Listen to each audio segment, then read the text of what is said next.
ये बोलते हैं कि बटोगे तो कटोगे।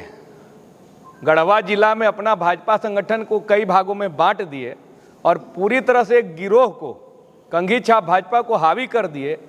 जो पुराने कार्यकर्ता 30 साल 25 साल पार्टी की सेवा किए, उसको इन्होंने जाति के आधार पर और गोत्र के आधार पर इन लोगों ने बांटने का काम किया है।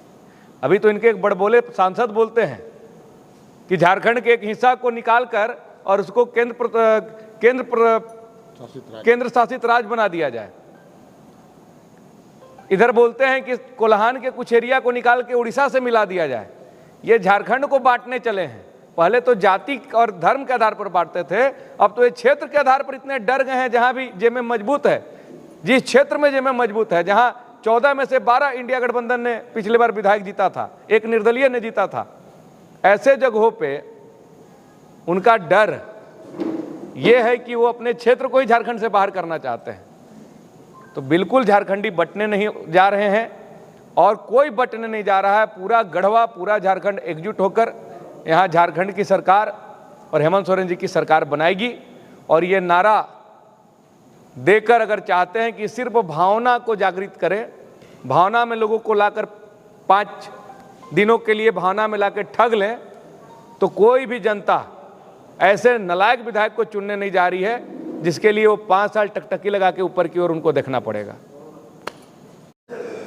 सभी पत्रकार बंधुओं को आज हमारा झारखंडी जोहार, प्रणाम, आदाब। कल और आज 2 दिन पलामू प्रमंडल की धरती कुछ मायनों में खास रही।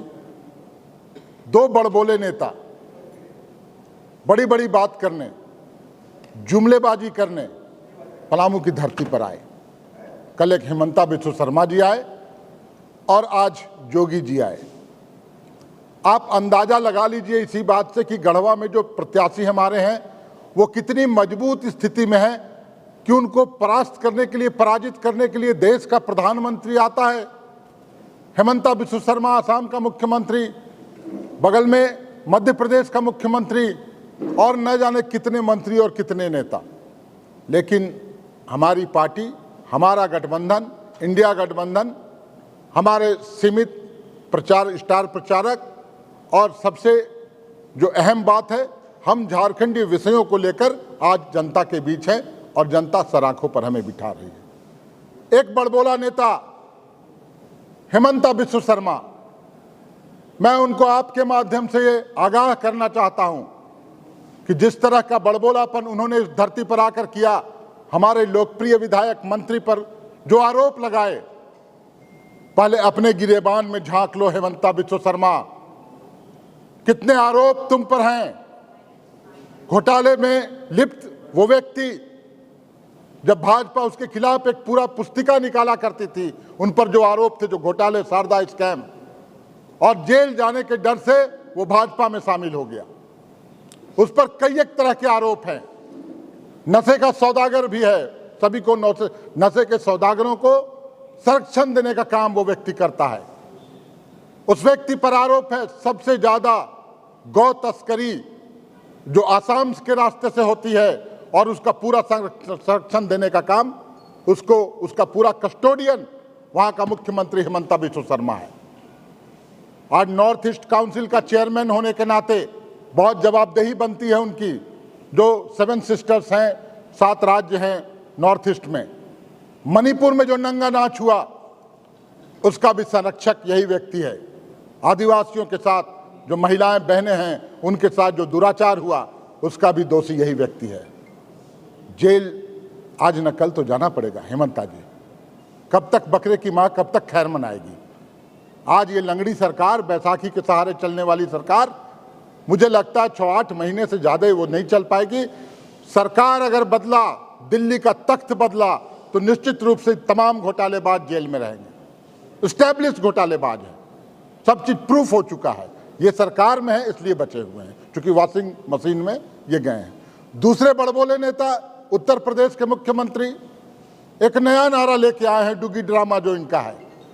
अब देखा कि अब हमारी दाल गलने वाली नहीं है, उत्तर प्रदेश में भी वो जाने वाले हैं। अब एक नया नारा, बटोगे तो कटोगे। ठीक बोलते हो जोगी जी, सही बोला तुमने, बटोगे तो कटोगे। हम तमाम झारखंडी कभी नहीं बटेंगे और कभी नहीं कटेंगे। हमें काटना चाहते हो, हमें बांटना चाहते हो, यहां पर इस तरह के नारे देकर भूल से भी भूल हो गई कहीं झारखंडी आवाम से सत्ता में दोबारा आने की जो ख्वाहिश है, वो ख्वाहिश किस लिए है कि हम यहाँ के झारखंडियों के अधिकार छीनने का कोशिश करेंगे, यहाँ की जमीन अडानी अंबानी को देने की कोशिश करेंगे। बगल में है अंबिकापुर से लेकर रायगढ़ तक पूरा हंसदेवा का जंगल इन्होंने अडानी को दे दिया, पेड़ कट गई 3 लाख से ऊपर। यही मंशा है इन लोगों की और ये बोलते हैं बटोगे तो कटोगे, कभी नहीं बटेंगे हम। हर धर्म के लोग एक साथ हैं, हर जात के लोग एक साथ हैं, हर मजहब के लोग एक साथ हैं। हम एक हैं, इसीलिए तुम पर भारी हैं और यही पेट में दर्द का कारण है। इसलिए अब इन नारों का यहाँ कोई औचित्य नहीं है, ये उनके हताशा का परिणाम है। और यही हताशा एक बार जब कल्पना सोरेन और हेमंत सोरेन जी सभा करते हैं और जो भीड़ उमड़ती है, जो जनता का उत्साह देखने को मिलता है, इनकी जो भीड़ आती है वो पैसों के बल पर आती है। कोई उत्साह नहीं होता, कोई उमंग नहीं होता। प्रधानमंत्री महोदय का यहाँ का कार्यक्रम, उसमें मैक्सिमम गाड़ी जो बस आई थी उत्तर प्रदेश से आई थी। यहाँ आयातित नेता ही नहीं, भीड़ भी आयातित है। चाईबासा में रैली किया इन्होंने तो उड़ीसा से मंगवा लिया भीड़। इनको सुनना भी अब कोई नहीं चाहता। तो अब काठ की हांडी बार बार नहीं चढ़ेगी।